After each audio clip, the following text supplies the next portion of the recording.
새벽 3시, 거대한 저택의 한방 안에서 한 남자가 홀로 아기를 안고 있었다. 3달 된 아기는 울음을 멈추지 않았고 남자의 손은 떨리고 있었다. 그는 무엇을 해야 할지 몰랐다. 그의 아내는 출산 중 세상을 떠났기 때문이다. 그때 방 안으로 조용히 청소부가 들어왔다. 그녀는 절망에 빠진 그를 바라보며 천천히 다가와 아무도 감히 하지 못한 말을 속삭였다. 그 단순한 한마디가 모든 것을 바꾸어 놓았다. 이 이야기에 정말 몰입했다면 댓글에 위로라고 남겨주세요. 당신의 존재를 확인하고 지친 마음까지 따뜻하게 감싸는 위로를 함께 나누어요. 새벽 3시 성남시 분당구의 호화로운 아파트. 단지 최상층 펜트하우스. 김태우는 3달 된 딸아이를 품에 안고 홀로 침실에 서 있었다. 그의 손이 멈출 수 없이 떨리는 가운데 그는 완전한 절망에 빠진 채 작은 은지를 내려다보았다. 3달 동안 그는 이 순간을 피해왔다. 그토록 순진한 눈빛, 그를 괴롭히는 그 눈빛과 마주하는 것을 회피해왔다. 출산 중 아내 박민서를 잃은 것은 결코 아물지 않을 것 같은 상처를 남겼다. 아기의 끊임없는 울음소리가 텅 빈 아파트의 복도를 따라 메아리치며 그의 무력감을 증폭시켰다. 이곳은 한때 웃음과 사랑으로 가득 찼던 공간이었지만 지금은 고요함과 슬픔만이 가득했다. 벽에 걸린 가족 사진들은 마치 다른 세계에서 온 것처럼 느껴졌다. 그 행복했던 순간들은 이제 너무나 멀게만 느껴졌다. 제발, 울음을 그쳐다오. 태우가 속삭였다. 하지만 그의 목소리는 곧 흐느낌으로 바뀌었다. 아빠가 어떻게 해야 할지 모르겠어. 엄마가 있었으면. 박민서는 그의 인생의 빛이었다. 그녀를 잃은 순간부터 세상은 색을 잃어버렸다. 그리고 이 작은 생명, 그의 딸은 끊임없이 그에게 그 손실을 상기시켰다. 은지의 작은 눈이 민서의 그것과 너무나 같았다. 같은 입술 모양, 같은 작은 보조개. 그녀를 볼 때마다 가슴속에서 무언가가 산산조각 났다. 아기의 울음소리가 점점 더 격렬해졌다. 태우는 손수건으로 이마에 땀을 닦으며 방을 서성였다. 그는 이런 상황에 너무나 무력했다. 그의 성공적인 IT 기업, 그가 쌓아올린 제국은 지금 이 작은 생명 앞에서는 아무런 도움이 되지 않았다. 그때 방문 앞에 윤혜운이 나타났다. 그녀는 아이의 울음소리에 잠에서 깨어났다. 30대 초반의 그녀는 한 달 전부터 은지의 보모로 일하기 시작했다. 그녀는 조심스럽게 상황을 살폈다. 혜운의 눈에는 연민이 가득했다. 그녀는 천천히 다가가 지금까지 아무도 감히 말하지 못했던 말을 속삭였다. 김 사장님, 혜운이 부드럽게 말했다. 아기는 아버지를 필요로 해요. 은지는 당신의 품을 원하고 있어요. 울음은 당신을 찾는 거예요. 태우는 그 자리에서 얼어붙었다. 그 단순하면서도 강력한 말이 그의 가슴을 꿰뚫었다. 은지는 그의 딸이었다. 그의 혈육이었다. 그리고 지금 이 순간 그녀는 그를 필요로 했다 발언하지만 제가 어떻게 그의 목소리가 떨렸다. 난 아내도 지키지 못했는데 어떻게 이 아이를. 혜우는 한 걸음 더 다가갔다. 그녀의 눈에서는 결단력이 느껴졌다. 사장님, 은지는 당신의 딸이에요. 당신 아내 민서님의 일부가 살아있어요. 그녀는 지금 당신을 통해 이 아이를 돌보고 있어요. 그 말은 태우의 가슴 깊은 곳을 찔렀다. 그는 눈물로 가려진 시선으로 은지를 바라보았다. 처음으로 그는 단순히 상실의 상징이 아닌 그의 딸을 보았다. 그의 삶에 계속되는 부분을. 이 중대한 순간부터 치유와 사랑 그리고 구원의 놀라운 이야기가 펼쳐지기 시작할 것이다. 이 파괴된 가족의 삶은 영원히 변화될 것이다. 아무도 예상하지 못했던 방식으로. 분당구의 고급 펜트하우스는 영원한 정적에 잠겨 있었다. 항상 닫힌 블라인드는 햇빛이 들어오는 것을 막았고 거대한 공간들은 그곳을 지배한 감정적 공허함을 반영하는 듯했다. 한때 활기찬 생명력으로 가득 찼던 이 집은 이제 그림자와 슬픔으로 가득 차 있었다. 김태우는 38세의 나이에 대한민국 최고의 IT 기업 중 하나를 일군 인물이었다. 강남 전역에 그의 회사 로고가 박힌 오피스 빌딩들이 즐비했고 네이버와 카카오에 이어 디지털 플랫폼 시장의 강자로 자리매김했다. 그러나 이 모든 직업적 성공은 그 치명적인 병원의 밤 이후로 완전히 의미를 잃어버렸다. 박민서는 그의 아내의 이상이었다. 그녀는 그의 숨이었고 매일 아침 세상을 정복하고 싶게 만드는 이유였다. 그녀는 은지를 세상에 데려오다가 분만 중 합병증으로 세상을 떠났다. 의사들이 최선을 다했음에도 불구하고 그녀는 산후 출혈로 생명을 잃었다. 민서야, 왜 너는 가고 나만 남겨둔 거니? 태우는 매일 밤 그녀의 사진을 보며 속삭였다. 아내의 장례식에서 그는 공식적으로는 강했지만 집에 돌아온 순간부터 그의 세계는 무너져 내렸다. 직원들과 친구들은 그가 겉으로 보이는 것보다 훨씬 더 깊은 슬픔에 잠겨 있다는 것을 알지 못했다. 그는 완전히 망가진 남자를 남겨두고 작은 은지가 그저 바라볼 수조차 없는 아기를 두고 떠났다. 분노나 거부감이 아니라 순수하고 날카로운 고통 때문이었다. 태우가 은지를 볼 때면 그는 민서가 모든 특징에 반영되는 것을 보았다. 같은 꿀색 눈, 같은 섬세한 얼굴 윤곽, 같은 턱의 보조개. 마치 그의 아내가 미니어처 형태로 돌아와 그가 영원히 잃어버린 것을 끊임없이 상기시키는 것 같았다. 태우는 서재에서 또 다른 밤을 보내고 있었다. 유리잔에 담긴 소주 한 병이 이미 비어 있었다. 책상 위에는 민서와 함께 찍은 사진들이 놓여 있었다. 제주도 신혼여행 남산에서의 데이트, 첫 번째 신축 아파트 입주 날, 행복한 기억들, 이제는 참을 수 없는 아픔으로 변한 기억들. 사장님, 문 밖에서 조용한 목소리가 들렸다. 민서의 어머니 신영자 여사였다. 들어오세요. 그가 지친 목소리로 대답했다. 영자 여사는 조심스럽게 문을 열었다. 그녀 역시 딸을 잃은 슬픔을 감추지 못했다. 깊은 주름이 그녀의 얼굴에 더 깊어졌고 한때 까맣게 빛나던 머리카락은 이제 하얗게 변해 있었다. 은지가 배고파해요. 분유를 데워놓았어요. 태우는 고개를 끄덕이며 손으로 얼굴을 문질렀다. 감사합니다, 어머님. 조금 있다 가볼게요. 영자 여사는 한숨을 쉬었다. 태우야, 그녀는 거의 속삭이듯 말했다. 우리 모두 힘들지만 은지는 아빠가 필요해. 특히 지금은. 태우는 대답하지 않았다. 그저 책상에 있는 사진들을 내려다보았다. 영자 여사는 한 번 더 한숨을 내쉬고 조용히 방을 나갔다. 그녀가 떠나자마자 태우는 또 다른 소주병을 열었다. 술이 목구멍을 타고 내려가며 타는 느낌이 들었지만 그것은 그의 가슴을 태우는 고통에 비하면 아무것도 아니었다. 그는 자신의 유약함을 증오했다. 그는 자신의 아기를 돌볼 수 없는 자신을 증오했다. 무엇보다도 그는 민서 없이 계속 살아가고 있다는 사실을 증오했다. 창문 밖으로 서울의 밤 불빛이 반짝였다. 도시는 계속해서 살아 움직였다. 하지만 김태우에게 시간은 그 병원 병실에서 멈춰버렸다. 그리고 다시 시작될 것 같지 않았다. 아기를 바라볼 때마다 느껴지는 고통은 견딜 수 없게 되었고 태우는 체계적으로 이 현실에서 도망쳤다. 낮에는 강남의 회사 본사에서 강박적으로 일에 몰두했다. 새벽까지 이어지는 회의, 끝없는 이메일 확인, 불필요한 해외 출장까지 모든 것이 그를 집에서 멀어지게 하는 구실이었다. 밤에는 서재에 틀어박혀 술을 마시며 정신이 몽롱해질 때까지 기다렸다. 신체적 피로가 감정적 고통을 압도할 때까지 이렇게 계속하면 몸이 버티지 못해요. 회사 비서 정수현이 어느 날 조심스럽게 말했다. 사장님 좀 쉬셔야 해요. 태우는 차가운 표정으로 대답했다. 내 건강 상태는 내가 알아서 할 일이야. 동료들은 그의 변화를 눈치챘다. 한때 카리스마 넘치고 결단력 있던 리더는 이제 냉담하고 무관심한 사람이 되어버렸다. 그러나 아무도 감히 그에게 직접적인 조언을 건네지 못했다. 그의 눈에 담긴 깊은 슬픔은 너무나 압도적이었다.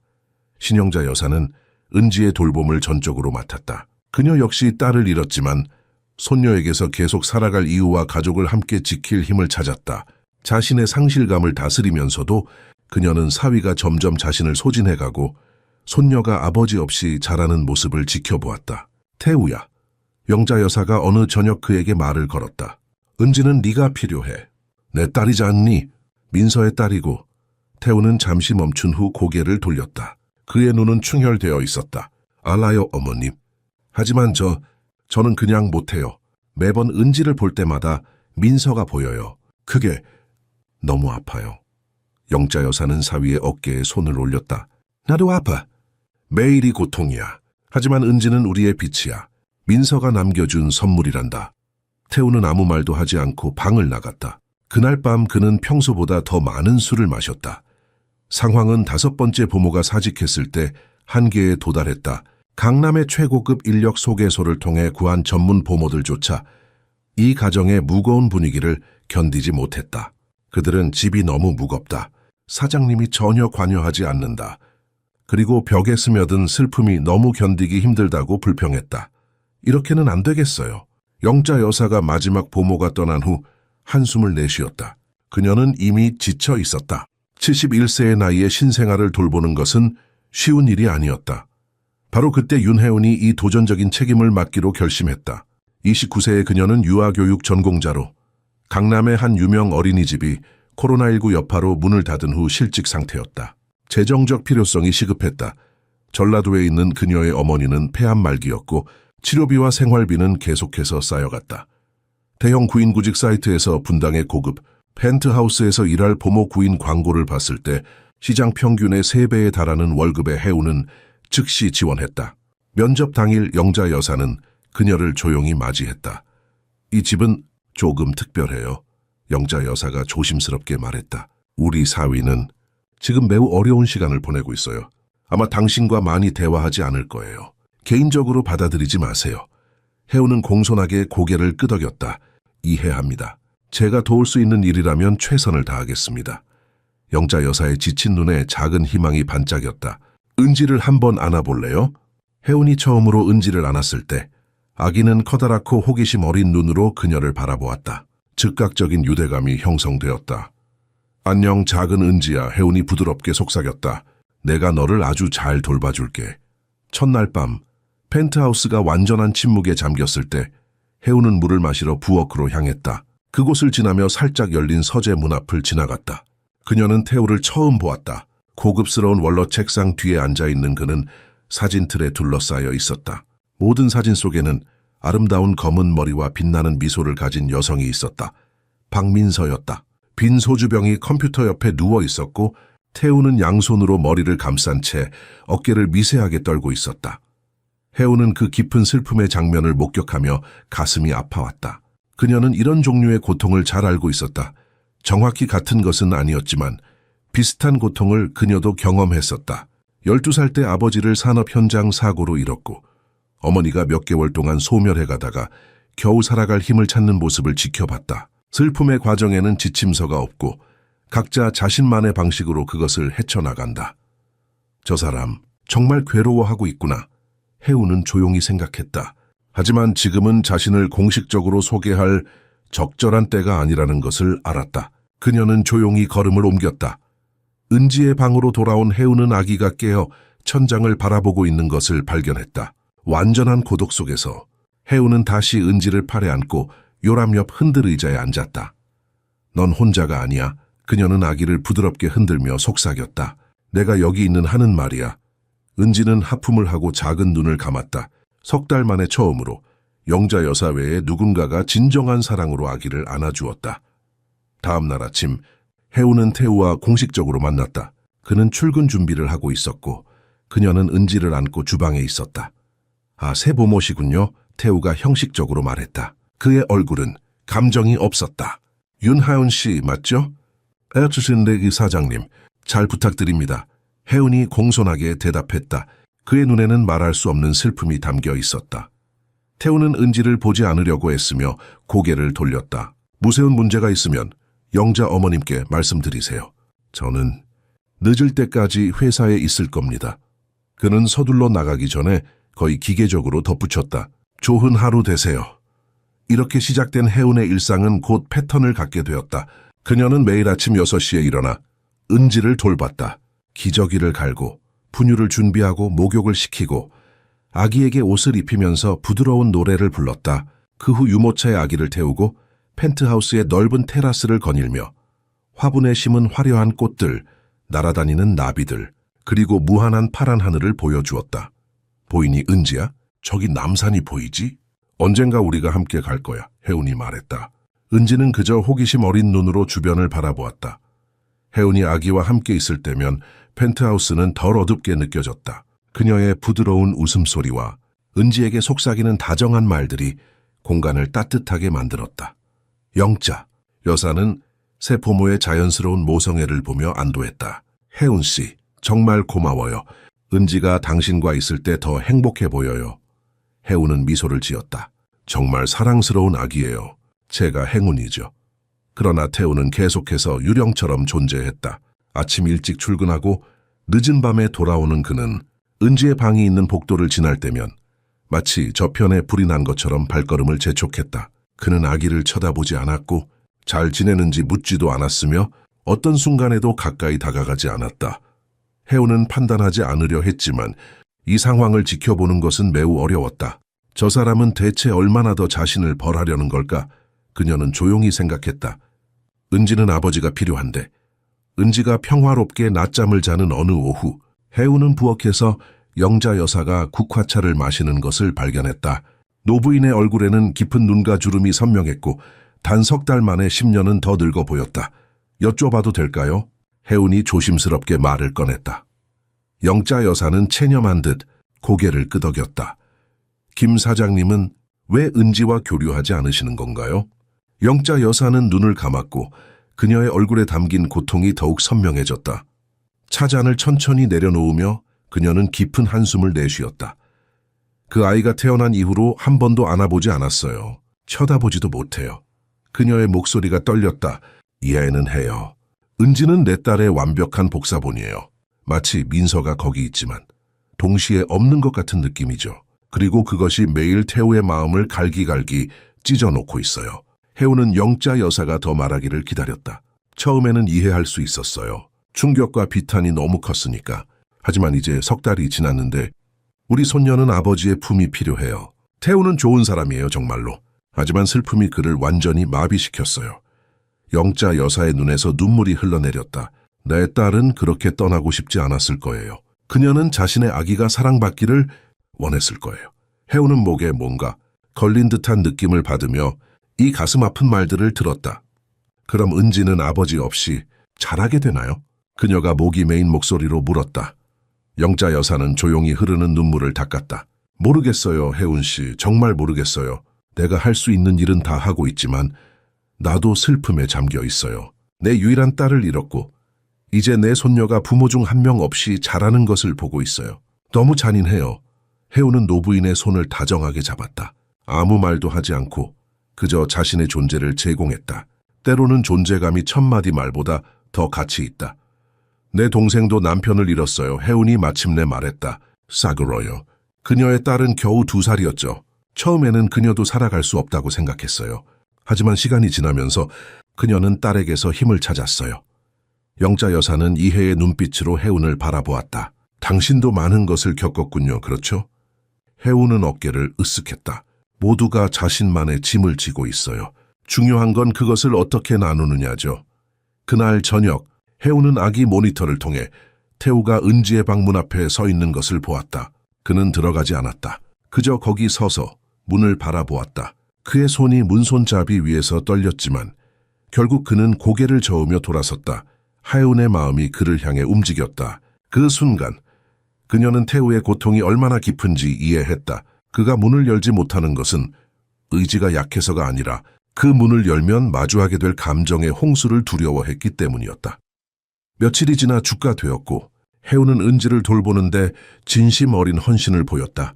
그녀는 예상보다 더 깊은 애정을 갖게 되었다.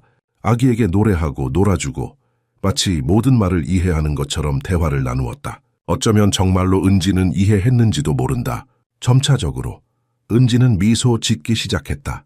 혜운이 시야에 들어올 때마다 그녀의 얼굴을 완전히 밝히는 작은 미소들. 그러던 어느 날 새벽, 혜운은 완전히 다른 소리에 잠에서 깨어났다. 은지의 평소 울음소리가 아니라 훨씬 더 날카롭고 필사적인 소리였다. 혜운은 즉시 침대에서 뛰쳐나와 은지의 방으로 달려갔다. 등을 켜자 얼굴이 붉게 달아오르고 고통으로 일그러진 표정의 은지가 다리를 배 쪽으로 웅크린 채 있었다. 장경련이었고 혜운은 즉시 그 증상을 알아차렸다. 괜찮아. 내 사랑, 괜찮아. 혜운이 필사적으로 아기를 팔에 안으며 속삭였다. 곧 나아질 거야. 내가 여기 있어. 하지만 은지는 전혀 진정되지 않았다. 울음소리는 더욱 강해져 더 날카롭고 절박해졌다. 혜운은 뱃살 마사지를 시도했지만 효과가 없었다. 방 안을 안고 걸었지만 아무런 개선도 없었다. 따뜻한 분유를 주려 했지만 은지는 더욱 격렬하게 울며 거부했다. 15분이 지나고 20분, 30분이 흘렀다. 울음은 전혀 그치지 않았다. 혜운은 진짜 공포를 느끼기 시작했다.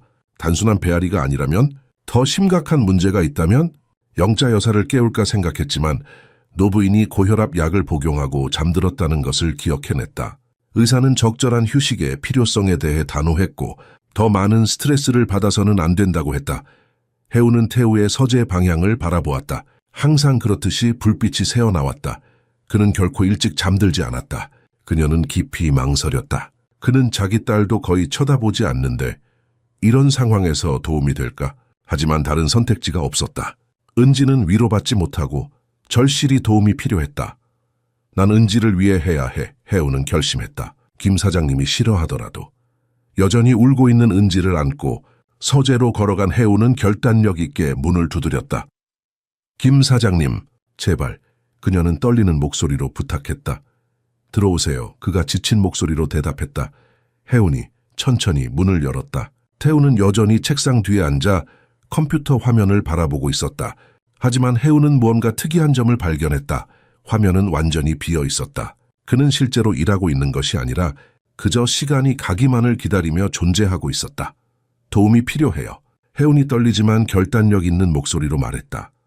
태우가 고개를 들어 몇 주 만에 처음으로 해운을 직접 바라보았다. 그런 다음 그의 시선이 여전히 절망적으로 울고 있는 은지에게로 향했고 그는 완전히 굳어버렸다. 얼굴이 즉시 창백해지고 눈이 커지며 호흡이 눈에 띄게 빨라졌다. 제가 어떻게 도울 수 있을지 모르겠습니다. 그가 당황하여 중얼거렸다. 제발요. 해운이 용기를 내어 한 발짝 앞으로 나가며 그를 가로막았다. 은지가 배앓이를 하고 있어요. 마사지, 걷기, 분유 다 시도해봤어요. 아무것도 효과가 없어요. 그냥 손이 하나 더 필요해요. 제발. 태우는 일어섰지만 본능적으로 뒤로 한 발짝 물러났다. 안 돼요. 못해요. 저는 할 수 없어요. 그가 머리를 흔들며 말했고 손이 눈에 띄게 떨리기 시작했다. 은지는 당신 딸이에요. 해운이 더 단호한 목소리로 말했다. 그는 계속해서 부정했다. 저는 그녀를 돌볼 줄 모릅니다. 어떻게 해야 할지 모르겠어요. 한 번도 안아본 적이 없어요. 아무것도 모릅니다. 해운은 자신 안에서 무언가가 끊어지는 것을 느꼈다. 분노가 아니라 순수한 긴급함이었고 모성적인 절박함이었다. 그녀는 또 다른 결정적인 한 걸음을 내딛고 태우가 다시 거부할 틈도 주지 않고 은지를 그의 떨리는 팔에 직접 안겼다. 잡아주세요. 그녀가 단호하게 말했다. 그냥 잡아주세요. 태우는 공포에 질린 표정으로 그녀를 바라보았지만 해우는 물러서지 않았다. 그녀는 그의 팔이 은지의 작은 몸을 지지하도록 도왔다.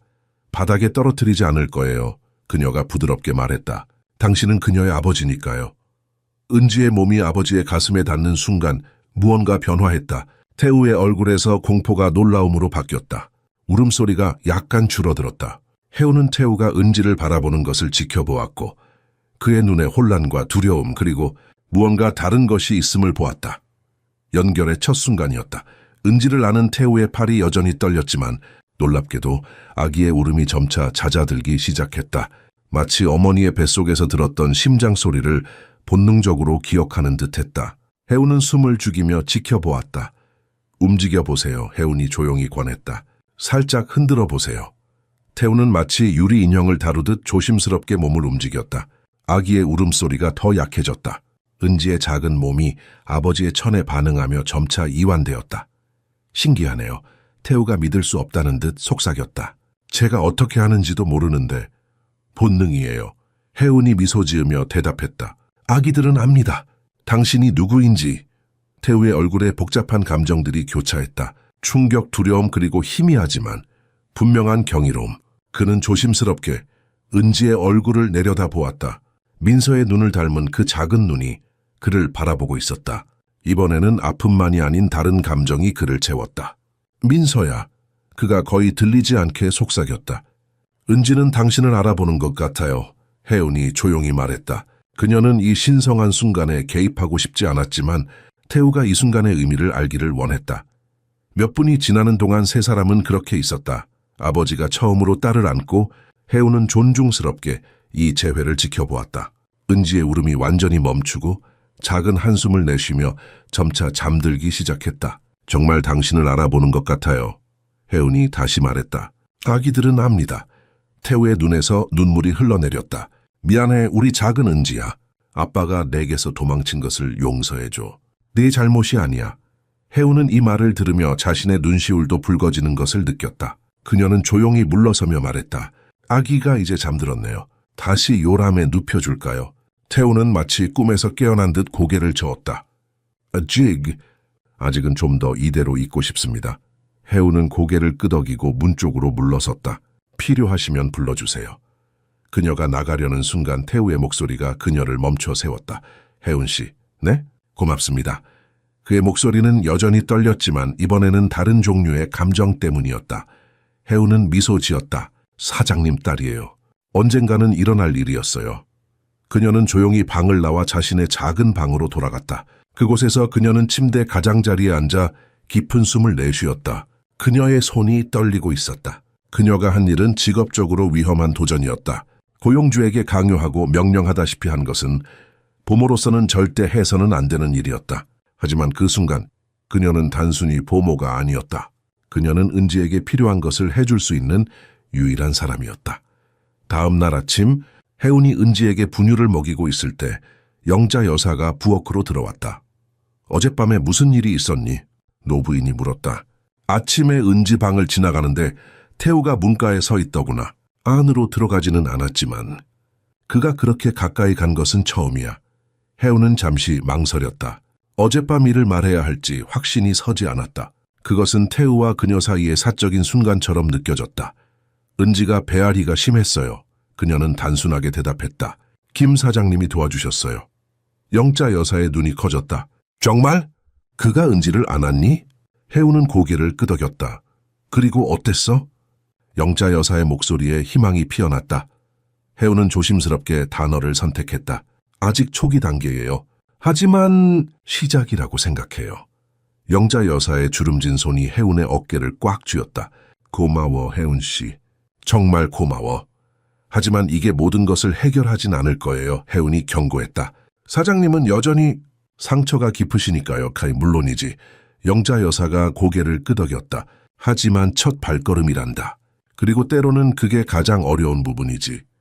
그날 이후 태우의 행동에는 미묘한 변화가 나타났다. 그는 여전히 대부분의 시간을 회사에서 보냈지만 밤에 집에 돌아왔을 때 은지의 방을 지나칠 때 더 이상 발걸음을 재촉하지 않았다. 가끔 문 앞에서 멈춰 서서 귀를 기울이는 모습이 보였다. 혜우는 이런 작은 변화들을 조용히 관찰했다. 그녀는 태우를 압박하고 싶지 않았지만 그가 자신의 페이스로 딸에게 다가가도록 기회를 만들고 싶었다. 어느 날 저녁, 혜우는 은지를 목욕시키고 있었다. 평소보다 일찍 귀가한 태우가 열린 욕실 문 앞에 서 있는 것을 거울을 통해 발견했다. 그는 아무 말도 하지 않고 그저 지켜보고 있었다. 안녕하세요, 사장님. 혜운이 자연스럽게 인사했다. 오늘 일찍 오셨네요. 태우는 어색하게 고개를 끄덕였다. 회의가 취소되어서요. 혜운은 은지가 물장난을 치며 내는 작은 웃음소리에 미소를 지었다. 은지가 물을 정말 좋아해요. 매일 목욕 시간이 그녀의 하루 중 가장 행복한 시간인 것 같아요. 태우가 한 걸음 더 가까이 다가왔다. 그의 얼굴에는 조심스러운 호기심이 어려 있었다. 아기들은 원래 다 물을 좋아하나요? 그가 어색하게 물었다. 혜우는 놀라움을 감추며 대답했다. 대부분은 그래요. 자궁 속 양수의 기억 때문이라고들 하죠. 하지만 모든 아기가 다 그런 건 아니에요. 은지는 특히 물을 좋아하는 편이에요. 태우는 잠시 침묵했다. 그는 은지가 물에 작은 손을 담그고 즐겁게 첨벙거리는 모습을 지켜보았다. 그녀의 웃음소리가 욕실에 울려 퍼졌다. 민서도 물을 좋아했어요. 그가 갑자기 말했다. 우리 제주도 신혼여행에서 그녀는 매일 바다에 가고 싶어 했죠. 이것은 태우가 자발적으로 민서에 대해 언급한 첫 번째 순간이었다. 혜우는 아무 말도 하지 않고 그저 고개를 끄덕이며 은지의 머리카락을 조심스럽게 감겼다. 그녀는 수영을 잘했어요. 태우가 계속했다. 그의 목소리는 조용했지만 기억 속에 잠겨 있었다. 학창 시절 수영 선수였다고 했었죠. 그녀가 물속에 있을 때면 그녀는 완전히 다른 사람이 되었어요. 그토록 자유롭고 행복해 보였죠. 혜우는 태우의 얼굴에 잠시 드리운 부드러운 표정을 보았다. 슬픔은 여전히 있었지만 그 이면에는 따뜻한 추억이 있었다. 은지가 자라면 수영을 배우게 해주고 싶으신가요? 혜운이 조심스럽게 물었다. 태우는 마치 꿈에서 깨어난 듯 고개를 흔들었다. 그럴지도요? 글쎄요. 그는 갑자기 불편해 보였고 자신이 너무 많은 것을 공유했다고 느끼는 듯했다. 저는 서류 작업이 좀 남아 있습니다. 그렇게 말하고 그는 서둘러 욕실을 떠났다. 하지만 혜우는 그 짧은 대화의 중요성을 이해했다. 태우는 처음으로 민서와 은지를 같은 맥락에서 생각하기 시작했다. 그것은 작은 진전이었지만 의미 있는 진전이었다. 그날 밤 늦게 혜운이 아기 모니터를 확인했을 때 그녀는 태우가 은지의 방에 서 있는 것을 보았다. 그는 요람 위에 몸을 숙이고 있었다. 손가락 하나가 부드럽게 은지의 작은 손을 스쳤다. 그는 무언가 속삭였지만 모니터를 통해서는 그 말을 들을 수 없었다. 혜우는 조용히 모니터를 끄고 미소를 지었다. 그녀는 그날 밤 일기장에 이렇게 적었다. 오늘 작은 기적이 일어났다. 아버지가 자신의 딸을 찾기 시작했다. 아직 멀었지만 그는 길을 찾아가고 있다. 다음 날 아침 태우는 이미 출근한 후였다. 혜운이 은지와 함께 거실에서 놀고 있을 때 영자 여사가 다가왔다. 혜운 씨 무슨 일이 있었니? 노부인의 목소리에는 놀라움이 담겨 있었다. 태우가 아침 식사 중에 은지에 대해 물어보더구나. 그 아이가 잘 자는지, 무엇을 좋아하는지 그 아이의 이름을 실제로 말했어. 혜운은 미소를 지었다. 아마도 태우 씨가 자신의 페이스를 찾고 있는 것 같아요. 영자 여사의 눈에 눈물이 고였다. 민서가 살아있었다면 얼마나 기뻐했을까. 며칠 후 혜우는 한밤중에 은지의 울음소리에 깨어났다. 그녀가 아기 방으로 서둘러 가려는 순간 복도에서 움직임이 느껴졌다. 태우가 이미 그곳에 있었다. 제가 할게요. 그가 말했다. 그의 목소리는 여전히 불안했지만 이전의 공포는 사라져 있었다. 혜우는 놀라워하며 그를 지켜보았다. 태우는 조심스럽게 은지를 안아 올렸다. 그의 움직임은 여전히 어색했지만 더 이상 손이 심하게 떨리지는 않았다. 배고픈가 보네. 혜운이 부드럽게 말했다. 분유를 데워올게요. 태우가 고개를 끄덕였다. 고마워요. 혜운이 부엌에서 분유를 준비하는 동안 그녀는 태우가 은지에게 조용히 말하는 소리를 들었다. 단어들은 분명하게 들리지 않았지만 그의 목소리 톤은 부드럽고 다정했다. 분유를 들고 돌아왔을 때 혜운은 태우가 은지를 품에 안고 흔들 의자에 앉아있는 것을 발견했다. 그는 머뭇거리며 병을 받아들었다. 이렇게 하면 되나요? 그가 은지의 입에 젖꼭지를 대며 물었다. 네, 완벽해요. 혜운이 미소 지으며 대답했다. 은지는 열심히 분유를 빨기 시작했고 그녀의 작은 눈은 먹는 동안 내내 아버지를 응시했다. 태우의 눈에 감동의 빛이 어렸다. 그녀가 저를 쳐다보고 있어요. 그가 속삭였다. 아기들은 먹을 때 그렇게 해요. 혜운이 설명했다. 그들에게 젖병을 주는 사람과 유대감을 형성하는 방법이죠. 태우의 목이 메었다.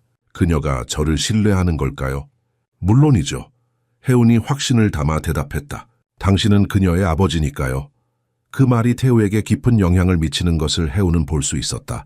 아버지라는 단어가 마침내 그에게 실체적인 의미를 갖기 시작한 것 같았다. 다음 날 아침, 태우는 평소보다 훨씬 늦게 출근했다. 그는 잠시 거실에 머물러 혜운이 은지와 놀아주는 모습을 지켜보았다. 그녀는 바닥 매트에 은지를 눕혀두고 다채로운 인형들을 보여주고 있었다. 그녀가 저렇게 오래 집중할 수 있나요? 태우가 물었다. 혜운은 고개를 들었다. 내 은지는 매우 호기심이 많아요. 새로운 것들을 보는 걸 좋아하죠. 태우는 한 걸음 더 가까이 다가와 매트 옆에 무릎을 꿇었다. 얘가 해볼 수 있을까요? 혜운은 미소 지으며 물러섰다. 물론이죠. 이 파란 토끼가 그녀의 최애예요. 태우는 조심스럽게 토끼 인형을 들어 은지 앞에서 살짝 흔들었다. 은지의 눈이 인형을 따라 움직였고 그녀는 작은 손을 뻗어 잡으려고 했다. 와, 정말 반응하네요. 태우가 경이로움을 담아 말했다. 그녀는 매일 새로운 것을 배우고 있어요. 혜운이 설명했다. 이 나이의 아기들은 믿을 수 없을 정도로 빠르게 발달해요. 매일이 새로운 발견의 연속이죠.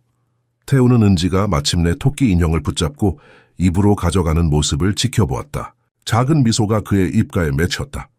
저도 더 많이 배우고 싶습니다. 그가 조용히 말했다. 은지에 대해서요. 제가 놓친 것들에 대해서. 혜우는 깊은 감동을 느꼈다. 이것은 태우가 딸과의 관계를 진지하게 생각하기 시작했다는 명백한 신호였다. 언제든지 도와드릴게요. 그녀가 진심을 담아 대답했다. 태우가 출근한 후 혜우는 주방에서 영자 여사를 만났다. 노부인의 얼굴은 며칠 전보다 훨씬 밝아 보였다. 혜운 씨, 네가 기적을 일으켰구나. 그녀가 따뜻하게 말했다. 혜우는 머리를 저었다. 아니에요, 어머니. 이리 어머님, 제가 한 일은 없어요. 태우 씨가 스스로 길을 찾고 있는 거예요. 영자 여사는 혜운의 손을 꼭 잡았다.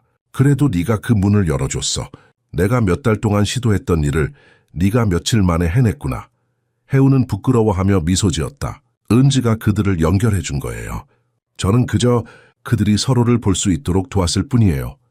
영자 여사의 눈에 눈물이 고였다. 어젯밤 태우가 민서의 사진을 보며 웃고 있더구나. 슬픔이 아니라 행복한 기억을 떠올리며 이건 큰 변화야. 은지가 태우의 가슴에 닿는 순간은 완전히 변화의 순간이었다. 처음에 그는 석상처럼 딱딱하게 굳어 있었고 그의 팔은 딸을 처음 안으면서 제어할 수 없이 떨렸다. 은지는 놀랍게도 점차 진정되기 시작했다. 마치 어머니의 자궁 속에서 수개월 동안 들었던 심장 박동을 본능적으로 인식하는 것 같았다. 태우는 아래를 내려다 보았고 꿀색 눈, 민서의 그것과 같은 을 보았다. 하지만 이번에는 단지 고통만 느끼지 않았다. 처음으로 그는 또한 자신의 딸을, 자신을 절실히 필요로 하는 독립적인 존재를 보았다. 저 눈, 태우가 중얼거렸다. 민서의 눈이야. 하지만 이번에는 그 사실이 그를 멀어지게 하지 않았다. 대신 그는 이상하게도 위안을 느꼈다. 민서의 일부가 이 작은 생명체 안에 살아있다는 것을. 은지의 얼굴에 새겨진 자신의 특징들도 보기 시작했다. 턱선의 형태, 이마의 곡선. 그녀는 그들 둘의 완벽한 혼합이었다.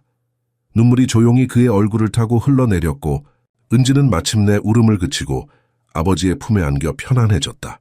혜우는 그 신성한 재회를 존중하며 조용히 지켜보았다. 그녀가 당신을 알아요. 혜운이 부드럽게 말했다. 아기들은 압니다. 그들은 자신의 부모를 알아보죠. 태우는 말을 할 수 없었다. 그는 그저 약간 몸을 흔들었다. 본능적으로. 마치 그의 몸이 그의 마음이 저항할 때조차 무엇을 해야 하는지 알고 있는 것처럼. 20분 동안 그들은 그렇게 있었다. 아버지가 처음으로 딸을 안고 혜우는 존중스럽게 이 재결합을 지켜보았다. 은지가 완전히 아버지의 품에서 잠들었을 때 태우는 마음을 쪼개는 말을 속삭였다. 미안해, 우리 작은 은지야. 아빠가 내게서 도망친 것을 용서해줘. 내 잘못이 아니야. 그가 말을 계속했을 때 그의 목소리는 떨렸지만 결단력이 느껴졌다. 엄마는 널 정말 사랑했어. 그녀는 네가 오기를 정말 기다렸어. 내 방을 꾸미고 네 옷을 접고 내 이름을 고를 때 그녀의 얼굴에 있던 행복을 봤어야 했는데. 태우의 목소리가 잠시 끊겼다. 감정의 파도가 그를 압도했다. 그녀는 널 위해 모든 것을 줬어. 그가 마침내 속삭였다. 그리고 나는 그저 내게서 도망쳤어. 널 보는 게 너무 아팠어. 너무 닮았거든. 태우는 은지의 작은 얼굴을 보다가 조용히 덧붙였다. 하지만 네가 나를 필요로 한다는 걸 이제야 알겠다. 나도 널 필요로 한다는 것도. 혜우는 눈물이 그녀의 눈을 채우는 것을 느꼈다. 그녀는 조용히 방을 나가려 했지만 태우가 그녀를 불렀다. 혜운 씨, 제발 가지 말아요래. 그녀는 멈춰 서서 그를 바라보았다. 당신 없이는 할 수 없을 것 같아요. 그가 솔직하게 말했다. 아직은요. 혜우는 따뜻하게 미소 지었다. 저는 여기 있어요. 걱정하지 마세요. 그녀는 태우의 곁에 무릎을 꿇고 앉았다. 그들은 함께 은지가 잠든 모습을 지켜보았다. 그녀는 정말 아름다워요. 혜운이 속삭였다. 민서를 닮았어요. 태우가 대답했다. 하지만 이번에는 그 말에 고통이 덜 담겨 있었다. 당신도 닮았어요. 혜운이 말했다. 당신의 턱선이랑 이마요. 당신의 손가락도요. 태우는 깜짝 놀란 듯 은지의 작은 손가락들을 바라보았다. 정말로 그것들은 그의 길고 가느다란 손가락을 닮아 있었다. 저는 그걸 본 적이 없었어요. 그가 놀라워하며 말했다. 그녀는 당신의 딸이에요. 혜운이 부드럽게 대답했다. 당신과 민서 씨의 사랑의 증거죠. 태우의 눈에서 더 많은 눈물이 흘러내렸지만 이번에는 다른 종류의 눈물이었다.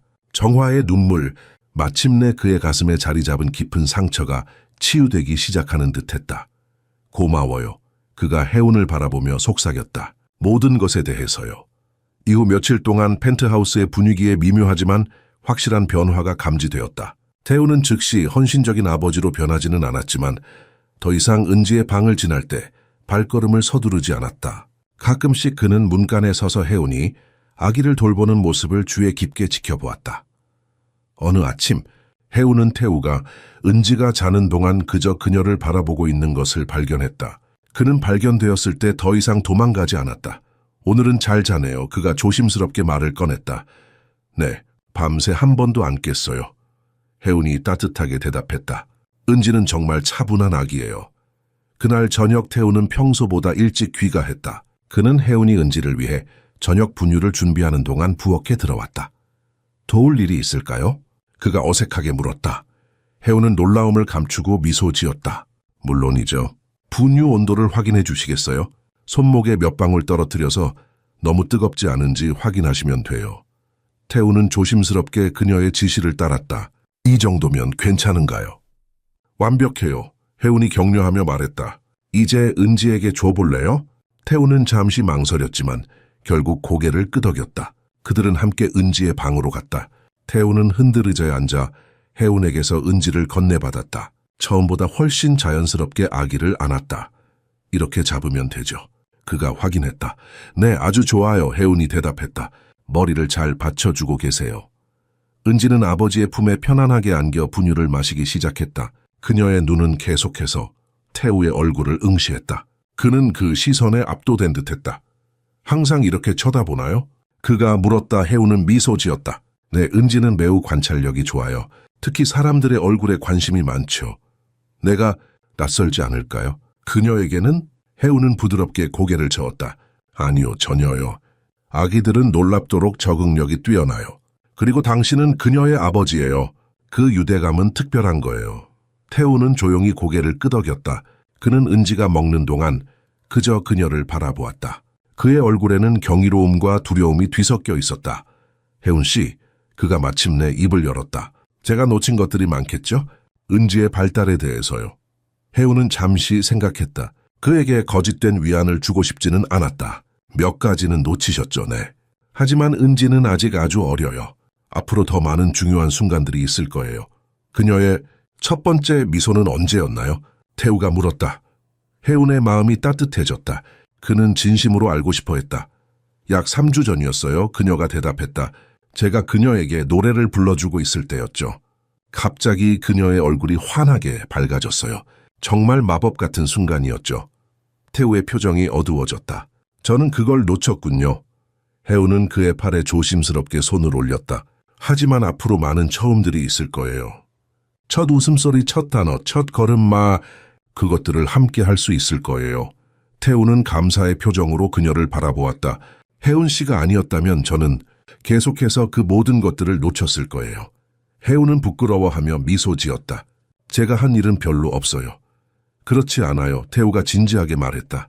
당신은 저를 깨웠어요. 제가 얼마나 많은 것을 잃고 있는지 보게 해주었죠. 분유를 다 마신 은지는 꼼지락거리기 시작했다. 태우는 불안한 표정으로 혜운을 바라보았다. 이제 어떻게 하죠?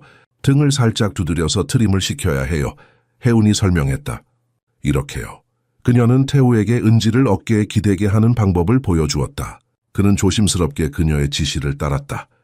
정확해요. 혜운이 칭찬했다. 아주 자연스럽게 하고 계세요. 태우는 은지의 작은 등을 부드럽게 두드렸다. 잠시 후 아기가 작은 트림을 했다. 해냈어요. 태우가 놀라워하며 말했다. 그의 얼굴에 미소가 번졌다. 진짜 미소. 3달 만에 처음으로 그 순간 혜우는 무언가가 영원히 변했다는 것을 알았다. 태우가 쌓아 올린 보이지 않는 장벽이 마침내 무너지기 시작했다. 몇 달 동안 억압되었던 부성애가 다시 흐르기 시작한 것이다. 펜트하우스의 일상에 서서히 아버지와 딸의 상호작용 시간이 포함되기 시작했다. 태우는 회사에서 일찍 돌아오기 시작했고 특히 은지의 목욕 시간에 참여하거나 그저 그녀가 놀이매트에서 노는 모습을 지켜보기 위해서였다. 혜우는 그가 딸의 모든 몸짓을 연구하는 모습을 보았다. 그녀의 표정들, 배고픔이나 졸음 또는 불편함을 나타내는 신호들을 외우려고 노력하는 그의 모습이 역력했다. 아기들은 정말 자기만의 언어가 있는 것 같아요. 어느 저녁 태우가 말했다. 그는 은지가 작은 장난감을 향해 팔을 뻗는 모습을 지켜보고 있었다. 혜우는 미소 지었다. 맞아요. 모든 소리, 모든 움직임에는 의미가 있어요. 시간이 지나면 마치 사전을 읽듯이 그것들을 이해하게 돼요. 그날 밤, 은지가 울음으로 깨어났을 때 혜운이 방에 도착하기 전에 태우가 먼저 나타났다. 그는 여전히 불안했지만 은지를 안아 달래는데 결단력이 있었다. 배고픈 것 같아요. 그가 말했다. 분유를 들어가 볼까요? 혜운이 고개를 끄덕였다. 제가 가져올게요. 아니에요, 제가 할게요. 태우가 말했다. 당신에게 계속 의존할 수는 없잖아요. 그는 은지를 품에 안고 부엌으로 향했다.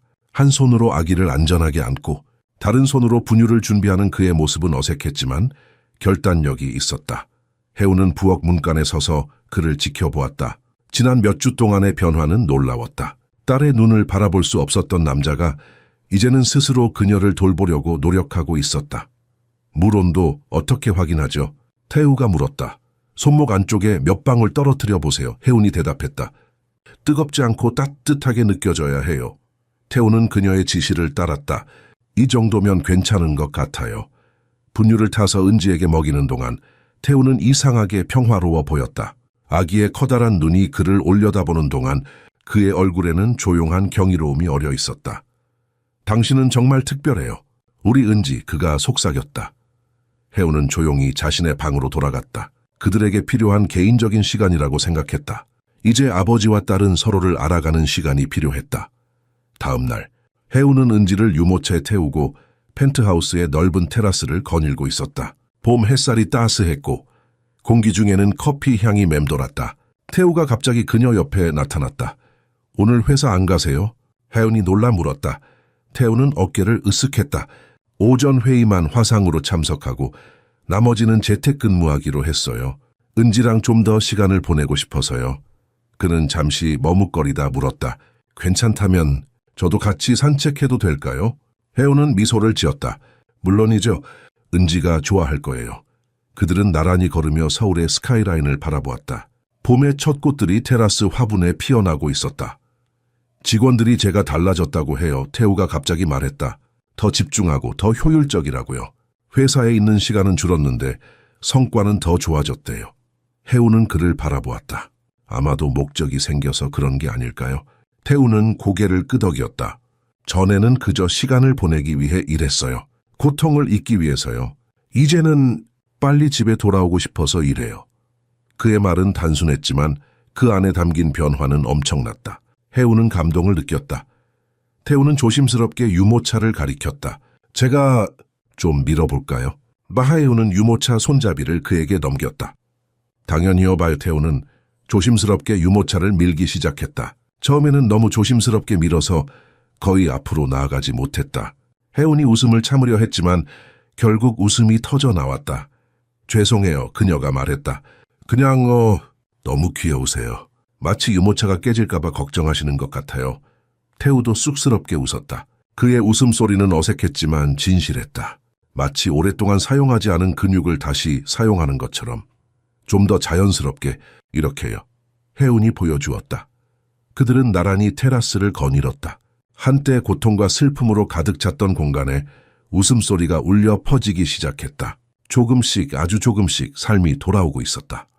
태우와 혜운 사이의 감정은 자연스럽게 발전했다.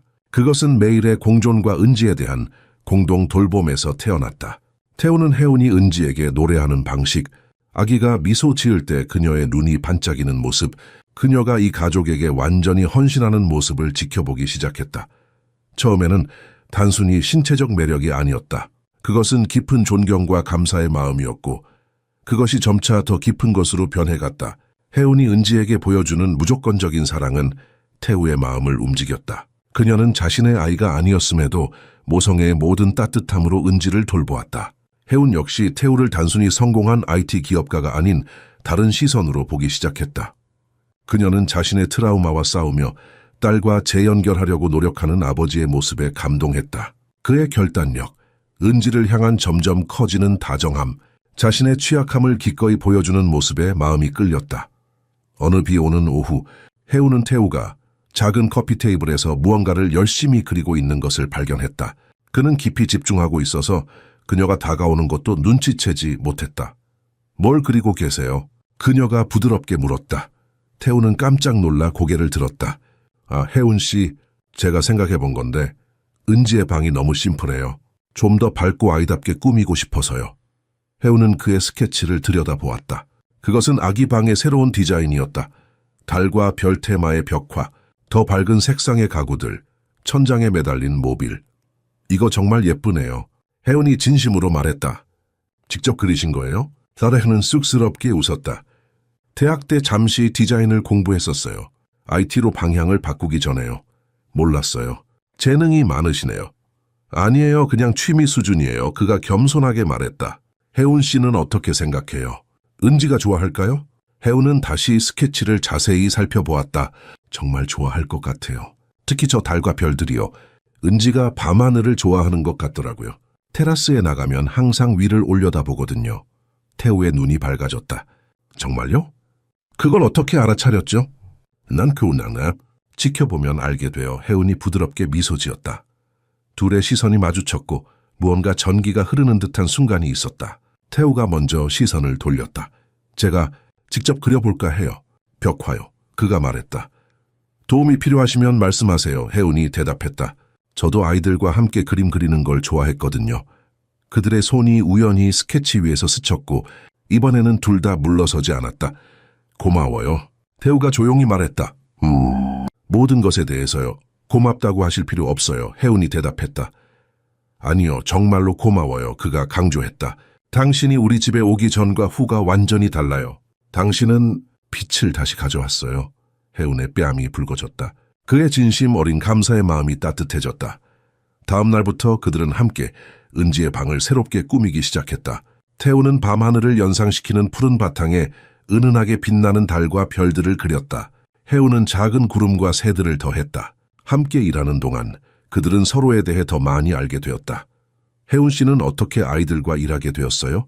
태우가 물었다. 혜운은 잠시 붓을 멈추고 생각에 잠겼다. 어렸을 때부터 아이들을 좋아했어요. 제 아버지가 돌아가신 후에 어린아이들의 순수함이 저에게 위안이 되었죠. 그들은 판단하지 않고 그저 현재 순간에 살아요. 그것이 저에게 치유가 되었어요. 태우는 자신도 모르게 혜운에게 더 가까이 다가갔다. 저도 그것을 느껴요. 은지를 통해서요. 그녀는 저를 다시 현재로 데려왔어요. 그들의 시선이 다시 마주쳤고 이번에는 더 오래 이어졌다.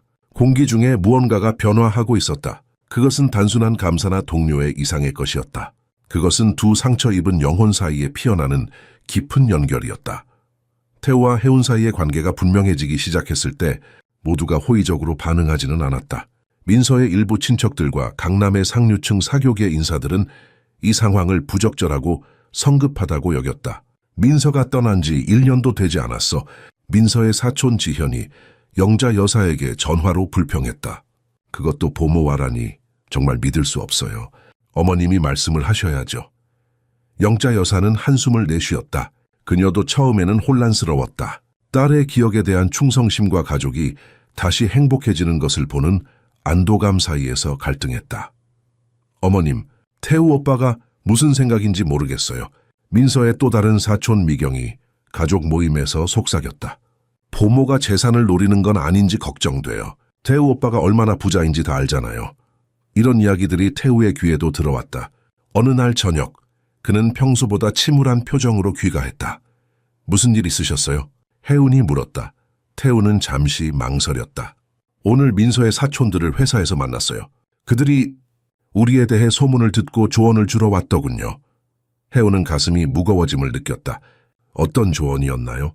그들 말로는 내가 민서의 기억을 더럽히고 있다고 하더군요. 태우가 쓴웃음을 지으며 말했다.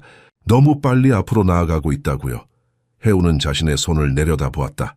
그녀는 이런 반응을 예상했다.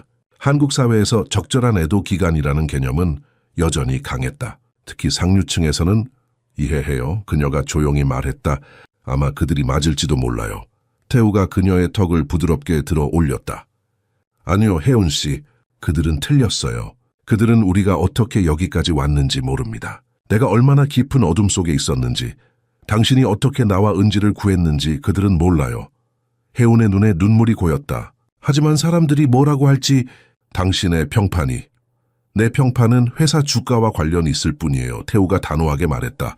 내 행복, 은지의 행복은 우리가 만드는 거예요. 그날 밤 늦게 혜운은 자신의 방에서 어깨를 두드리는 소리에 놀라 돌아섰다. 영자 여사가 문간에 서 있었다. 들어가도 될까? 노부인이 물었다. 물론이죠, 어머님. 혜운이 대답했다. 영자 여사는 침대 끝에 앉았다.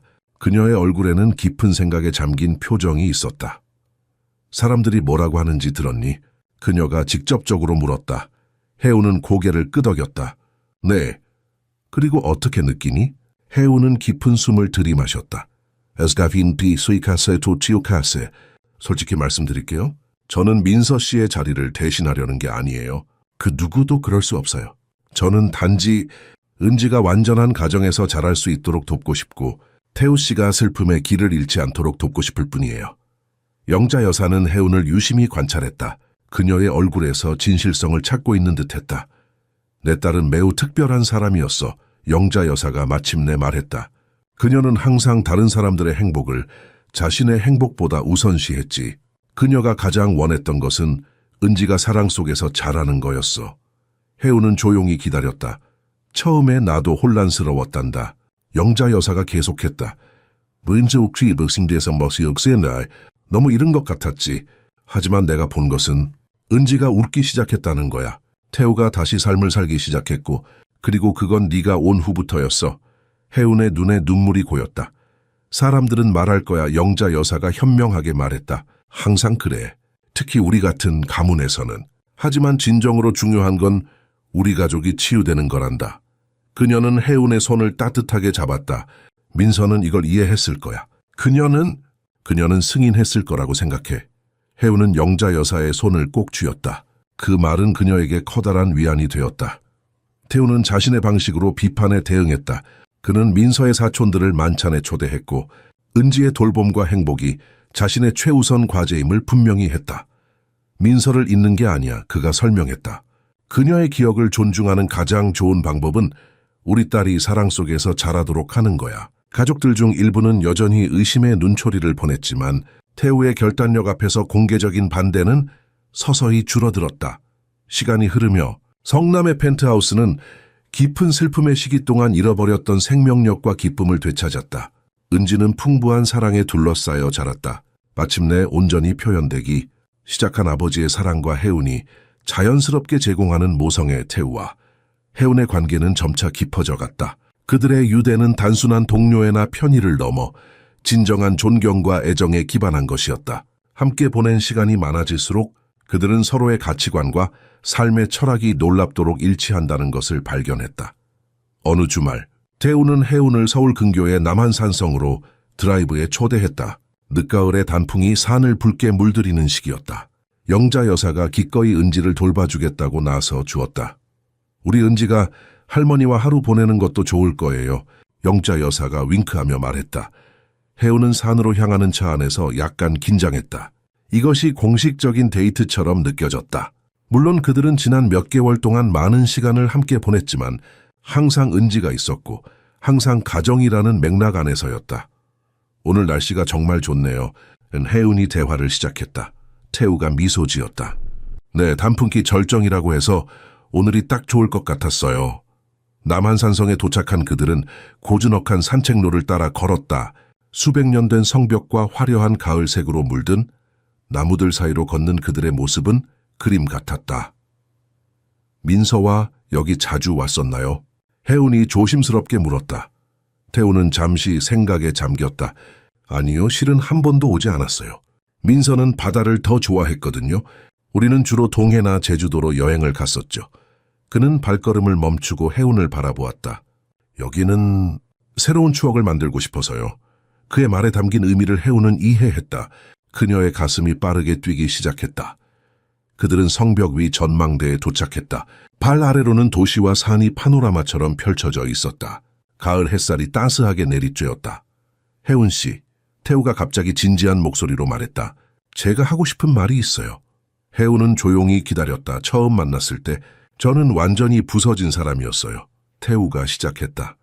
숨만 쉬고 있었지. 살아있다고 할 수 없는 상태였죠. 저는 은지를 바라볼 수도 없었고 미래를 생각할 수도 없었어요. 그는 해운의 손을 조심스럽게 잡았다. 그런데 당신이 우리 집에 들어왔고 모든 것이 변했어요. 당신은 제가 딸을 다시 볼 수 있도록 도와주었고 삶에 다시 의미를 찾게 해주었어요. 해운의 눈에 눈물이 고였다. 그녀는 그의 말을 중단시키고 싶지 않았다. 저는 민서를 항상 사랑할 거예요. 태우가 계속했다. 그녀는 제 인생의 중요한 부분이고 은지의 어머니이자 제 과거의 일부예요.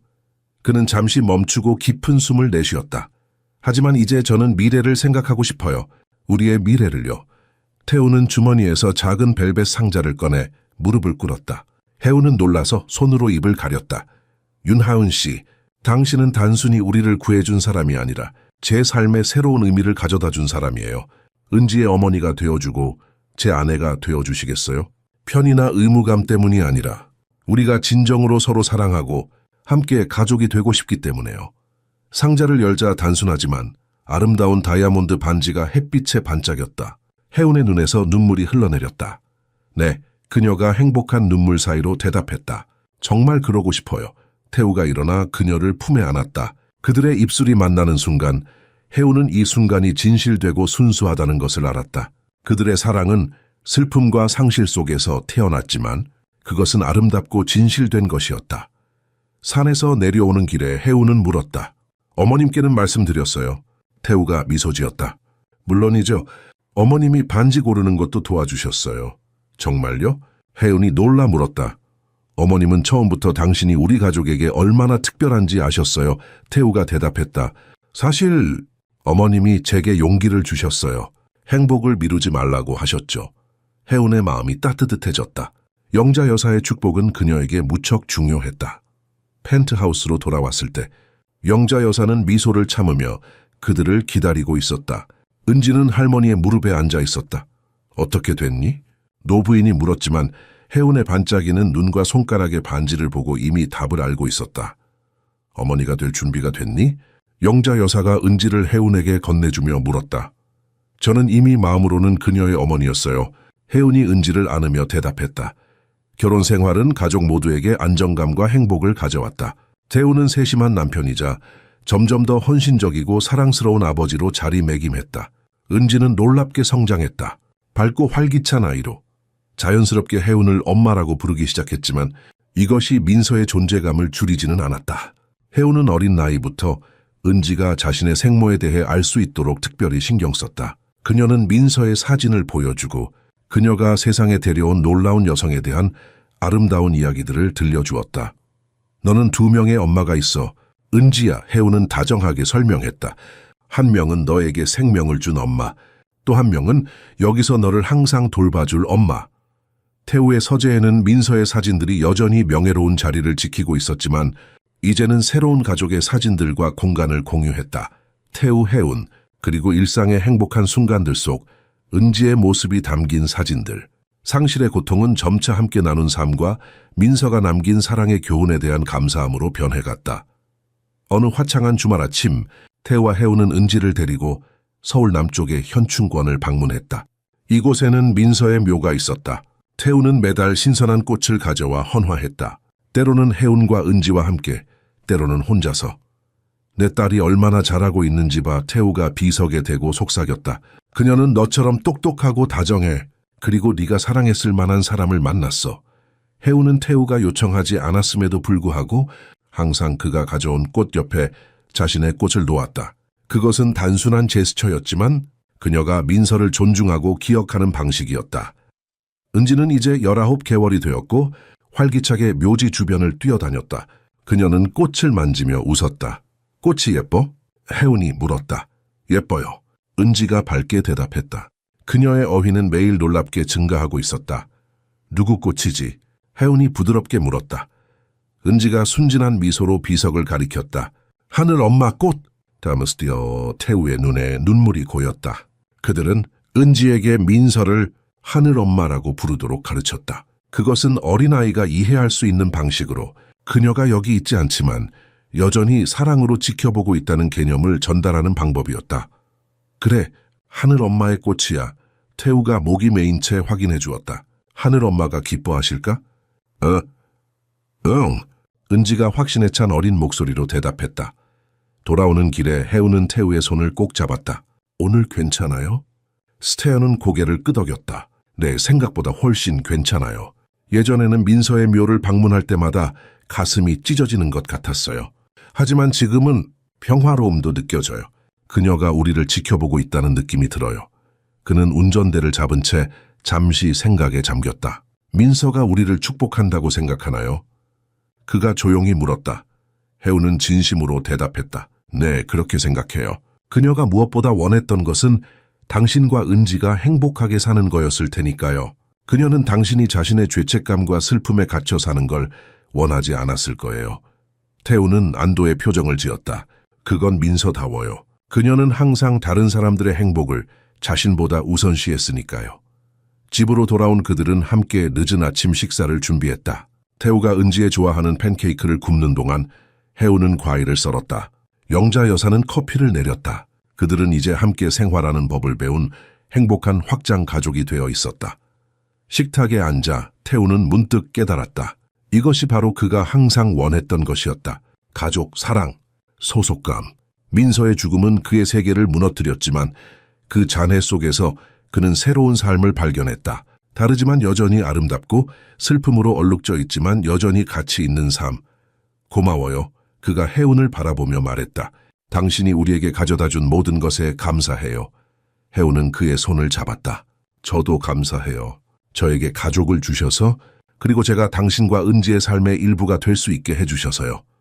그녀의 뱃속에는 작은 비밀이 자라고 있었다. 곧 가족에게 알릴 새 생명의 징후. 그녀는 이 가정이 또 다른 축복으로 확장될 준비가 되었다고 느꼈다. 새로운 시작, 새로운 희망, 사랑에 계속되는 순환. 해운이 임신 소식을 전한 날, 태우는 말로 표현할 수 없는 감정에 휩싸였다. 그는 기쁨과 두려움, 그리고 기대감이 뒤섞인 복잡한 감정을 느꼈다. 침실 발코니에 홀로 서서 서울의 불빛을 바라보며 그는 지난 3년간의 여정을 되돌아보았다. 또 다른 아기, 그가 자신의 손을 바라보며 중얼거렸다. 한때는 너무 떨려서 자신의 첫 아이도 안을 수 없었던 그 손이었다. 내가 할 수 있을까? 첫 아이를 맞이했을 때의 공포와 무력감이 희미하게 되살아났다. 그러나 이번에는 달랐다. 그는 더 이상 혼자가 아니었고 더 이상 어둠 속에 있지도 않았다. 태우는 은지의 방으로 조용히 걸어갔다. 이제 거의 2살이 된 딸은 평화롭게 자고 있었다. 달빛이 창문을 통해 비쳐 그녀의 작은 얼굴을 비추었다. 그는 조심스럽게 침대 옆에 앉아 그녀의 부드러운 머리카락을 쓰다듬었다. 언니가 될 거야, 우리 은지. 그가 속삭였다. 네가 좋아할까? 은지는 꿈속에서 미소 지었다. 마치 아버지의 말을 들은 것처럼 문간에서 해운의 실루엣이 나타났다. 그녀는 조용히 다가와 태우 옆에 앉았다. 걱정되세요? 그녀가 부드럽게 물었다. 태우는 솔직하게 대답했다. 조금요. 하지만 행복해요. 정말 행복해요. 해우는 그의 손을 잡았다. 이번에는 다를 거예요. 우리는 함께니까요. 다음 날 아침 그들은 영자 여사에게 소식을 전했다. 노부인의 눈에 기쁨의 눈물이 맺혔다. 새 생명이 오는군요. 그녀가 감격스럽게 말했다. 민서도 정말 기뻐할 거예요. 그녀는 해운의 배에 조심스럽게 손을 올렸다. 아가야, 네오는 참 복 많은 아이구나. 이미 이렇게 많은 사랑에 둘러싸여 있으니. 해운의 임신이 진행되는 동안 태우는 전과 다르게 모든 순간을 함께했다. 그는 모든 산부인과 검진에 동행했고 새 아기방을 직접 꾸몄으며 해운이 입덧으로 힘들 때면 밤새 곁을 지켰다. 이번에는 제대로 하고 싶어요. 그는 해운에게 말했다. 첫 번째 초음파부터 첫 걸음마까지 모든 순간을 놓치고 싶지 않아요. 여름이 끝나갈 무렵 해운의 배는 크게 불러왔다. 어느 평화로운 저녁, 가족이 모두 테라스에서 시간을 보내고 있을 때 은지가 갑자기 해운의 배에 작은 손을 올렸다. 아가, 움직여요. 그녀가 놀라며 말했다. 그래, 아가가 너에게 인사하는 거야. 해운이 미소 지으며 대답했다. 은지의 얼굴에 경이로움이 번졌다. 나의 동생? 그래, 내 동생이야. 태우가 대답했다. 리오는 큰 언니가 될 거야. 동생을 많이 사랑해 줄 수 있겠니? 은지는 진지하게 고개를 끄덕였다. 흔히 아바, 많이 사랑할 거예요. 그 순간 태우는 자신이 얼마나 축복받았는지 깨달았다. 자신의 인생이 어떻게 극적으로 바뀌었는지. 불과 3년 전 그는 절망 속에서 삶의 의미를 잃고 자신의 아이를 바라볼 수조차 없었다. 이제 그는 딸과 함께 새 아기의 도착을 기다리며 기쁨에 차 있었다. 가을이 깊어가는 10월의 어느 밤, 해운이 진통을 시작했다. 태우는 놀랍도록 침착하게 모든 것을 준비했다. 영자 여사가 은지를 돌보는 동안 그는 해운을 강남의 유명한 산부인과로 데려갔다. 분만실 밖에서 기다리는 동안 그는 처음으로 민서가 은지를 낳던 그날을 평온하게 생각할 수 있었다. 더 이상 압도적인 고통이 아니라 그저 그녀에 대한 사랑과 감사함만이 남아 있었다. 민서야, 그가 마음속으로 말했다. 우리의 새 아이를 지켜봐줘. 네가 우리와 함께 여기 있었으면 좋겠다. 하지만 네가 언제나 우리 마음속에 있다는 걸 알아. 2시간의 진통 끝에 작은 울음소리가 병원 복도에 울려 퍼졌다. 의사가 태우를 안으로 불렀다. 축하합니다, 김 사장님. 건강한 아들입니다. 태우는 혜운 옆으로 달려갔다. 그녀는 지쳐 보였지만 행복한 미소를 짓고 있었다. 그녀의 팔에는 작은 아기가 안겨 있었다. 우리 아들이에요, 혜운이 속삭였다. 태우는 조심스럽게 아들을 품에 안았다. 이번에는 손이 전혀 떨리지 않았다. 그는 완벽한 평온함을 느꼈다. 안녕 준호야, 그가 말했다. 그들이 함께 선택한 이름이었다. 내 가족은 너를 많이 사랑해. 아기는 태우의 얼굴을 응시했다. 그의 눈에는 은지와 민서의 눈이 보였지만 이번에는 그것이 아름다운 연결고리로 느껴졌다. 과거와 현재, 그리고 미래를 잇는 연결파의 준호의 출생으로부터 3년이 흘렀다. 분당의 펜트하우스는 이제 완전히 달라진 공간이 되었다. 한때 침묵과 슬픔이 가득했던 곳은 이제 아이들의 웃음소리와 생동감 넘치는 대화로 채워져 있었다. 화창한 봄날, 가족은 한강공원으로 소풍을 나왔다. 벚꽃이 만개하여 분홍빛 꽃잎이 봄바람에 흩날렸다. 은지는 이제 5살이 되어 유치원에 다니고 있었다. 그녀는 작은 동생 준호를 이끌고 잔디밭을 뛰어다녔다. 언니, 기다려줘. 3살 준호가 자그마한 다리로 열심히 쫓아가며 외쳤다. 은지는 잠시 멈춰 동생이 따라잡을 수 있게 해주었다. 준호야, 이쪽으로 와. 저기 오리가 있어. 혜운과 태우는 돗자리에 앉아 아이들을 지켜보았다. 영자 여사는 집에 남아 있었다. 요즘 들어 그녀의 관절염이 악화되어 외출이 쉽지 않았다. 은지가 준호를 정말 잘 돌봐주네요. 혜운이 미소 지으며 말했다. 태우는 고개를 끄덕였다. 그녀는 타고난 언니예요. 민서도 그랬어요. 동생들을 항상 챙겼죠. 이제 민서에 대한 언급은 더 이상 불편하거나 고통스럽지 않았다. 그녀는 자연스럽게 대화의 일부가 되었고 그들 가족 이야기의 소중한 한 장이 되었다. 태우는 혜운의 어깨에 팔을 두르며 가만히 그녀를 바라보았다. 지난 3년간 그녀는 놀라운 어머니였고 그의 인생에 없어서는 안 될 동반자였다. 고마워요, 그가 문득 말했다. 혜운이 의아한 표정으로 그를 바라보았다. 갑자기 왜요? 그냥 모든 것에 대해서요. 태우가 부드럽게 대답했다. 당신이 내 삶에 들어오지 않았다면 오늘 이 순간을 경험하지 못했을 거예요. 우리 아이들의 웃음소리를 듣지 못했을 거고 다시 행복해질 수 있다고 느끼지도 못했을 거예요. 혜우는 그의 손을 꼭 잡았다. 당신이 다시 삶을 받아들인 건 당신의 용기 덕분이에요. 저는 그저 문을 좀 두드렸을 뿐이죠. 그들은 잠시 침묵 속에 앉아 아이들이 노는 모습을 지켜보았다. 은지가 갑자기 무언가를 가리키며 외쳤다. 아빠, 엄마, 저기 하늘 엄마가 보내준 나비가 있어요. 아름다운 호랑나비가 아이들 주변을 맴돌고 있었다. 태우와 혜우는 서로를 바라보며 미소 지었다. 은지는 종종 특별하거나 아름다운 것을 볼 때마다 그것이 하늘 엄마가 보내준 선물이라고 말했다. 가서 봐요. 혜운이 제안했다. 그들은 일어나 아이들에게 다가갔다. 나비는 여전히 주변을 맴돌고 있었다. 정말 예쁘네, 태우가 말했다. 하늘 엄마가 우리가 오늘 소풍 온다는 걸 알고 특별한 선물을 보내주신 것 같아. 은지의 눈이 반짝였다. 하늘 엄마는 우리를 항상 보고 있어요, 그렇죠? 태우는 딸의 머리를 쓰다듬으며 고개를 끄덕였다. 그래, 항상 우리를 지켜보고 있어. 준호가 갑자기 물었다. 하늘 엄마는 누구예요? 잠시 정적이 흘렀다. 태우와 혜우는 눈빛을 교환했다. 준호에게 민서에 대해 이야기할 시간이 왔다. 태우는 무릎을 꿇고 아들의 눈높이에 맞추었다. 하늘 엄마는 은지가 태어났을 때 너를 지켜보기 위해 하늘로 올라간 특별한 분이란다. 그녀는 너와 은지를 매우 사랑하셨어. 준호의 얼굴에 호기심이 가득했다. 나도 만날 수 있어요? 지금은 안 돼. 혜운이 부드럽게 설명했다. 하지만 그녀는 항상 너희와 함께 있어. 내 마음속에, 그리고 이렇게 예쁜 나비나 별빛 같은 특별한 것들을 통해 너희에게 인사를 보내고 있어. 준호는 고개를 끄덕이며 나비를 다시 바라보았다. 아이의 단순한 이해 방식으로 그는 이 설명에 만족한 것 같았다. 그날 저녁 아이들이 잠든 후 태우와 혜우는 테라스에서 와인 한 잔을 나누고 있었다.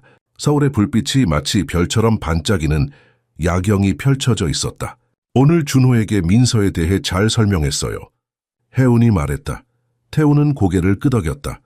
때가 되었죠. 그가 알아야 할 부분이니까요. 우리는 항상 민서가 이 가족의 일부라는 것을 기억하게 할 거예요. 그리고 항상 그럴 거예요. 혜운이 따뜻하게 동의했다.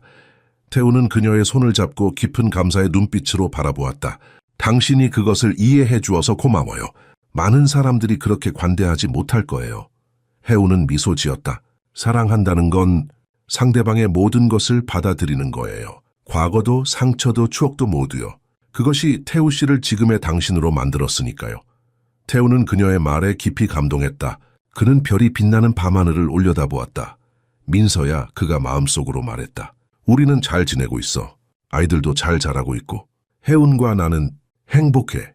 이것이 가능하다고 생각지 못했지만 우리는 다시 행복해졌어. 너의 빈자리는 항상 있겠지만 이제 그 빈자리는 우리를 갈라놓는 게 아니라 우리를 더 강하게 연결해주고 있어.